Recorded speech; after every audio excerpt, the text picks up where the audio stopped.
Imagine being a mum. Now, imagine you've got 12 kids and you're pregnant with twins. Yeah, I'm going grey just thinking about it.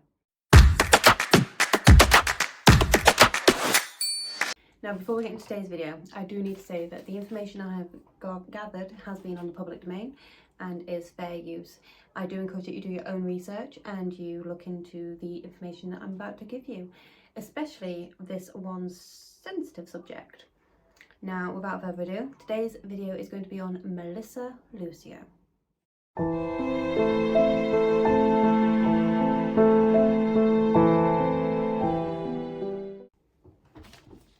Now, most of the things that I tell you in this one will be allegedly, because nobody has been brought to justice regarding certain things and allegations. I am not stating that these things did not happen, however. Now, Melissa Lucio, born June 18th, 1969. At a very young age, she was hit with tragedy already when her father had passed away when she was but an infant. Her mother decided to uproot and move back to her hometown, and finally decided that she would start dating again. Unfortunately, the man she decided to start dating took rather a shining instead to her daughter. Now, poor Melissa would endure what she described as one after another when it came to that kind of relationships at her early young age, when she shouldn't even be having relationships anyway. So at the age of 16, she found her breakaway in a marriage to Mr. Lucio. 16 is still an age where they're classed as kids, and in America, Mexico, anywhere, it is classed as far too young to be making such a life-altering decision. So her mother had to sign to say yes, she was allowed to marry.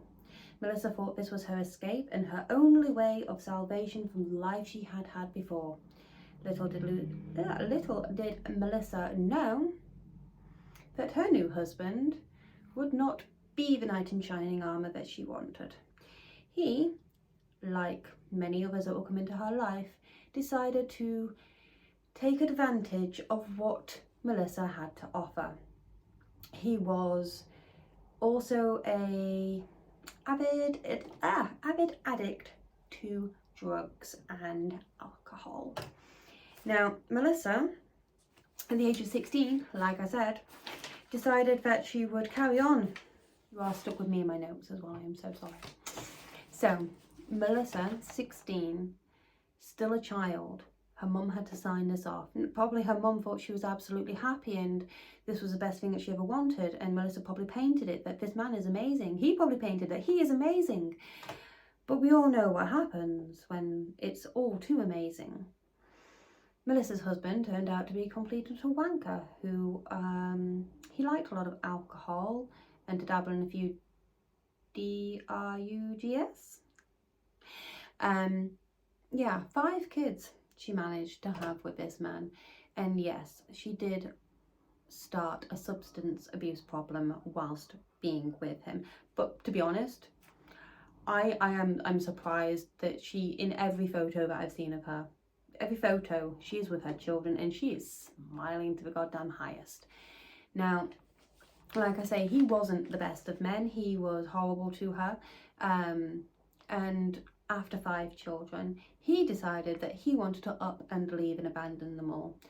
Now, Melissa probably thought this was probably the best thing ever because he wasn't the best husband, and now she and her kids could go on and live their lives. Now, I feel kind of mean right now because some names I've not stated because I don't want to butcher them and I don't know how to pronounce them. And I think you probably just laugh at me, so I might just flash the names up when reading because it might be easier for me. And that's just so on me on my first ever video and stuff, and I'm just trying to literally get it out there for you guys, so I am super sorry for this.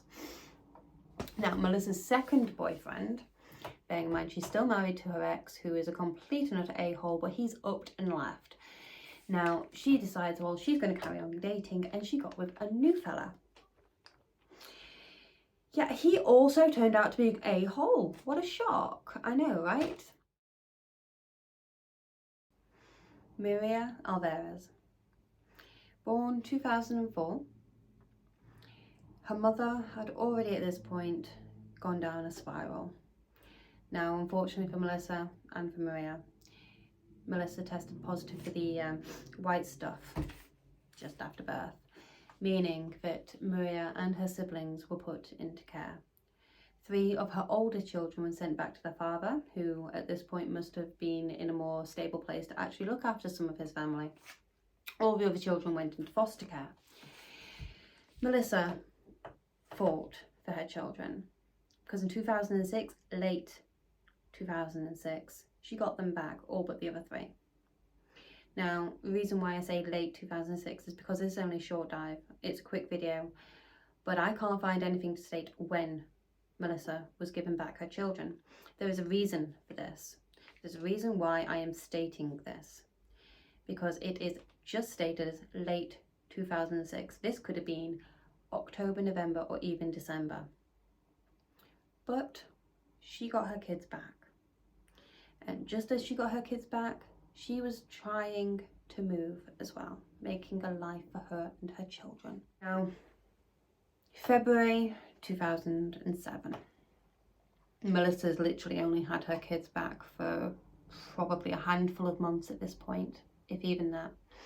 And while she is sorting out moving, there are some really steep steps outside her house. Like, if I can, I'm hoping to pull up a picture, so I might be rambling over this picture right now.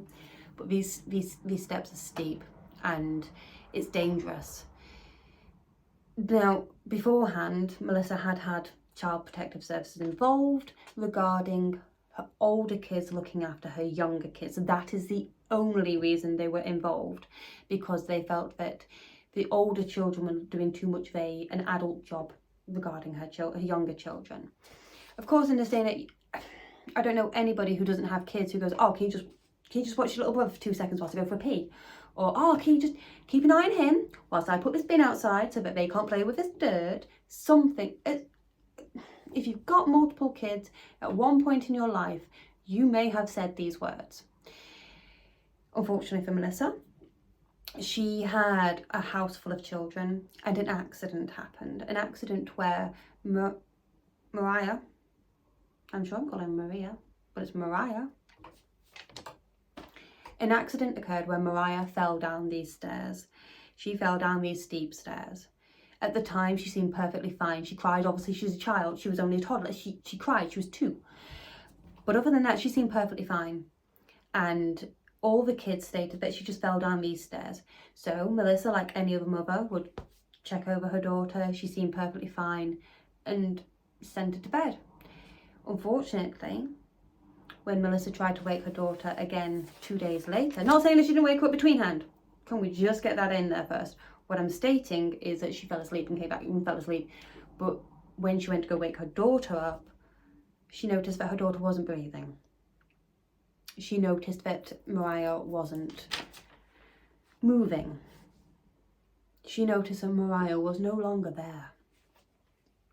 Now, at this point, you'd be all, that's a shit show to deal with, like a total shit show. Gets worse when the mum then gets dragged in to the police station. Melissa was dragged into the police station, not offered any food, water, anybody to sit with her, an attorney, anything like that, a lawyer, anything. She was not offered sod all.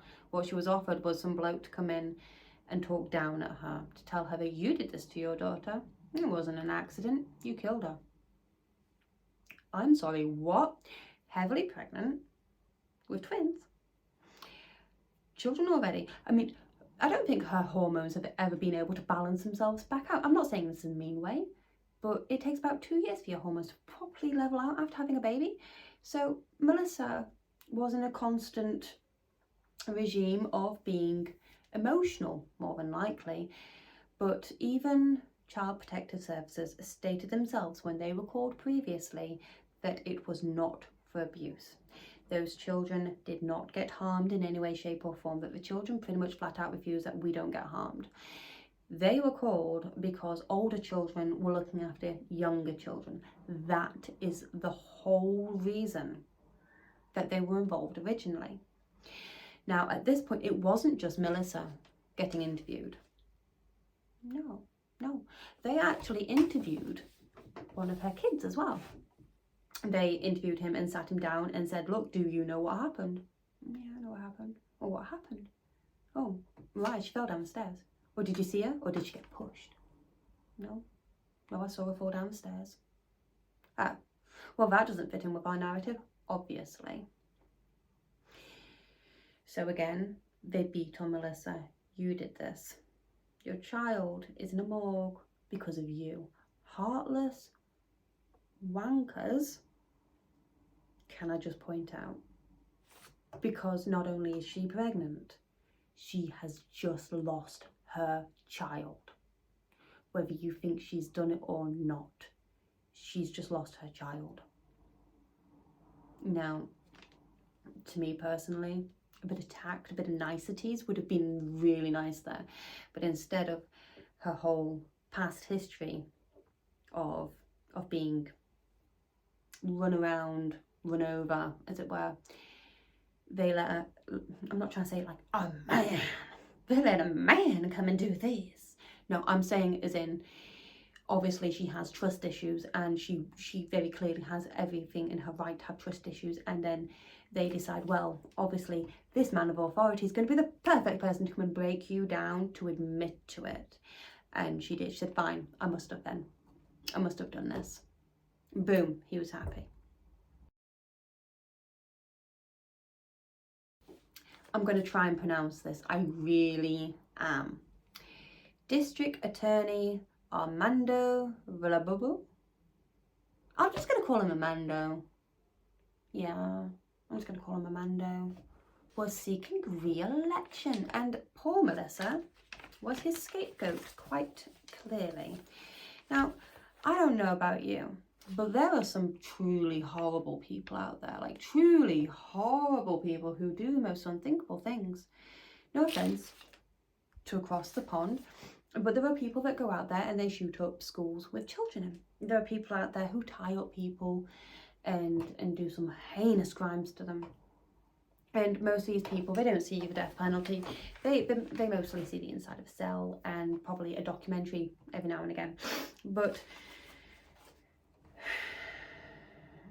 what happened to Melissa? What happened to Melissa was they literally used her. They used her for propaganda. They used her to get what they wanted. And Armando decided that video of Melissa saying, fine, I must have done it, you know, ignoring all the facts and all the rules they broke to get to that, they decided, well, we'll skip out all that. We won't let the jury see pretty much most of the information. You know that confession from her son saying, yeah, he saw her fall? Fuck that! That don't help us. Gosh, we need hard stuff right now. So let's put this video in. It's a video of Melissa just saying, yes, fine, I did it. We're going to say that's her confessing. We're going to give a nice speedy trial and boom, that's her confessing. And then we're going to throw a little bit more bullshit in there. We're going to say how this is the worst child neglect we've ever seen. Now, can you remember me saying that she got her kids back in late 2006?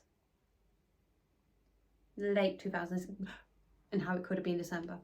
Well, one of them turned around and said, this is the worst case of child neglect and abuse we've ever seen on a child. Some of them weeks old.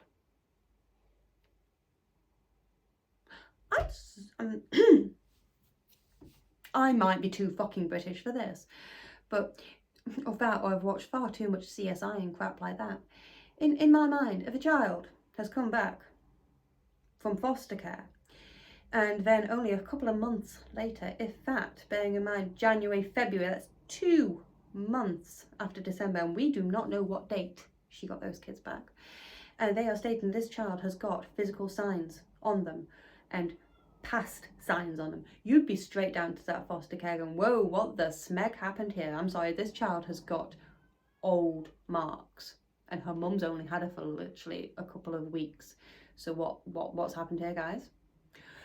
But no, that didn't happen to Melissa. No.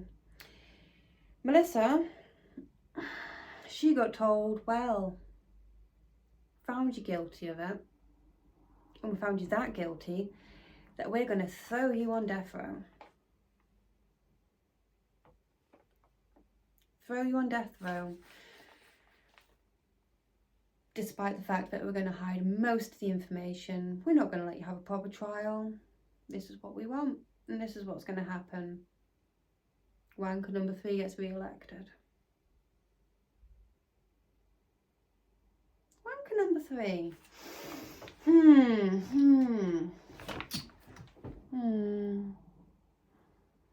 What happened to wanker number 3?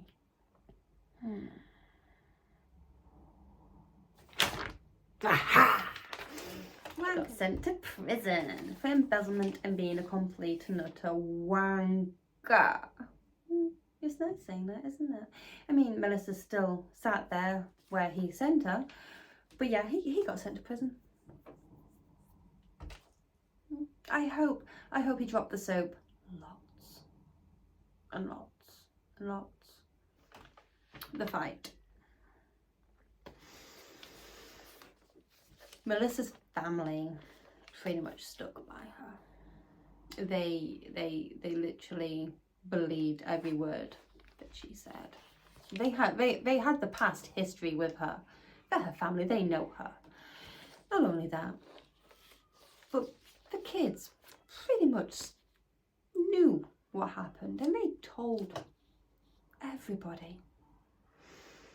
They have fought for their mother, their sister, their daughter for years.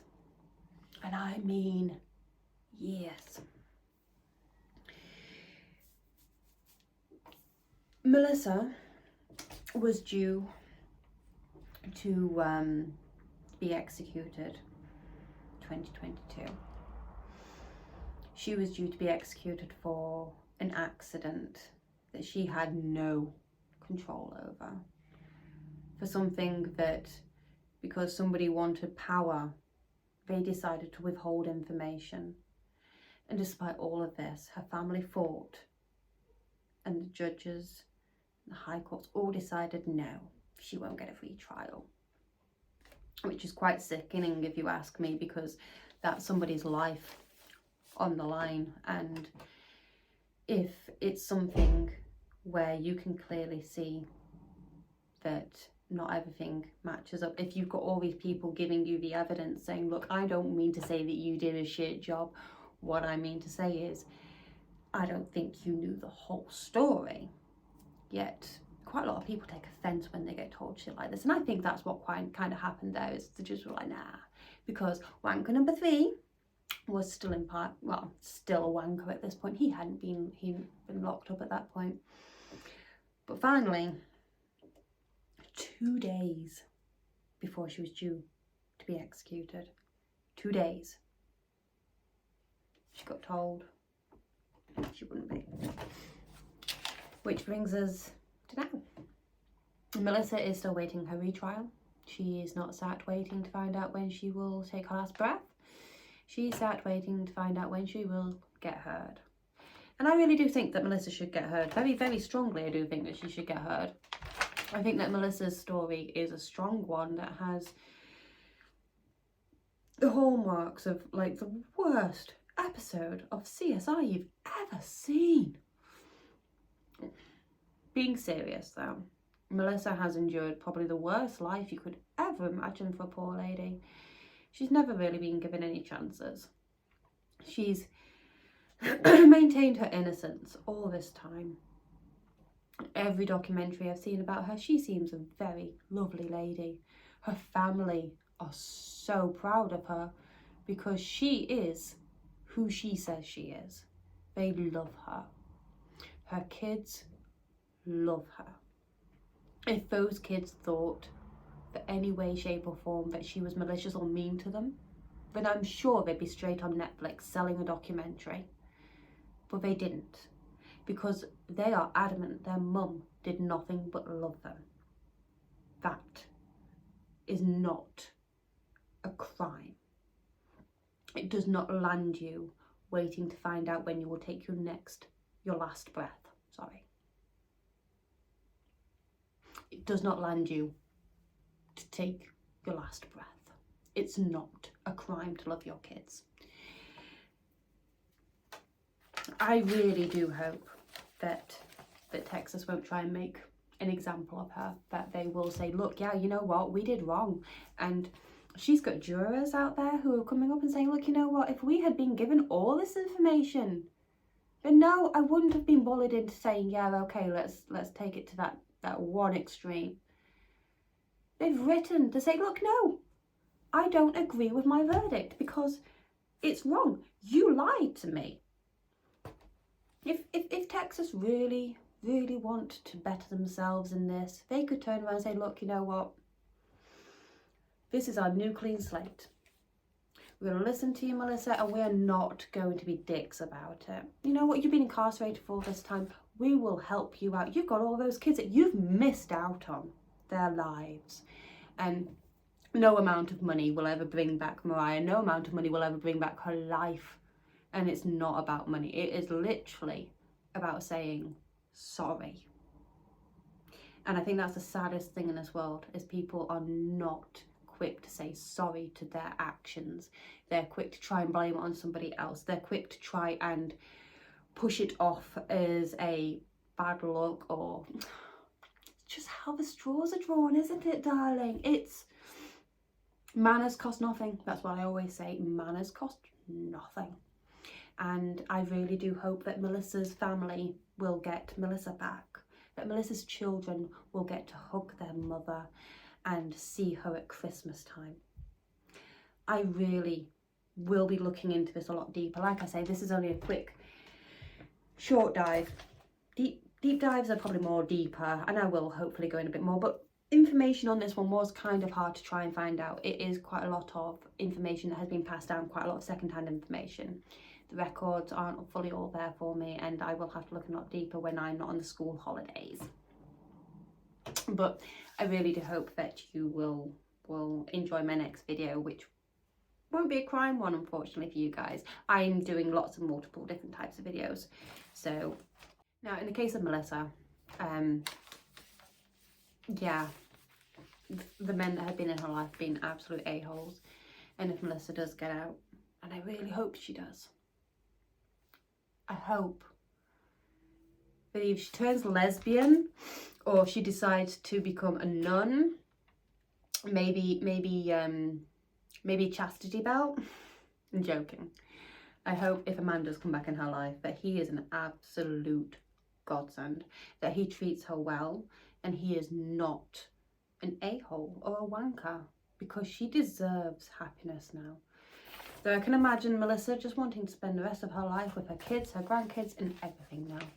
Just live her life. But we've yet to see. So,